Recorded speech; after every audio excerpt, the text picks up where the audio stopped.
আপনাদেরকে বলে থাকি, প্রায়ই বলে থাকি যে বাড়ির পাশে যদি গাছ থাকে, গাড়ির পাশে যদি খালি জায়গা থাকে অথবা যদি বাড়ির ছাদ থাকে, তা আপনি একেবারে ফেলে না রেখে ভাই এখানে কিছুটা করেন, কিছু একটা করেন, দেখবেন কাজে লাগবে।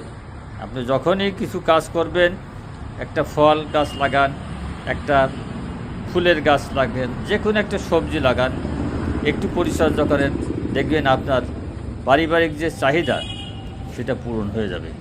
আমার এক ভাই দেখেন, আমার সেলিম ভাই এবং তার ওয়াইফ দুইজনে ছাদের উপরে, তাদের দোতলা বাড়ির ছাদের উপরে দেখেন কি সুন্দরভাবে চারিদিক দিয়ে পাকা করে মাঝখানে মাটি দিয়ে সুন্দরভাবে রিলের মতো করেছে, এবং এর ভিতরে সে বিভিন্ন ধরনের ফুলের গাছ, ফলের গাছ, এই যে এই মুহূর্তে দেখেন একটা ড্রাগন ফলের গাছ, তারপরে আপনার আম গাছ লাগিয়েছেন, আম ধরেছে কি সুন্দর, ড্রাগন ফলগুলি কি চমৎকারভাবে ফুটে ফুটে রয়েছে, আস্তে আস্তে বড় হচ্ছে।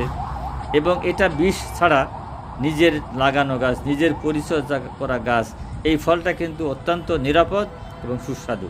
ড্রাগন ফল এখন কিন্তু আমাদের দেশে, বাংলাদেশের অনেকেই চাষ করছে এবং খুব আমাদের সবাই খুব এটা খায়, পছন্দ করে, খুবই চমৎকার সুস্বাদু একটা ফল। এটা যদিও বিদেশি ফল, আমাদের দেশে এখন অ্যাভেলেবল হচ্ছে।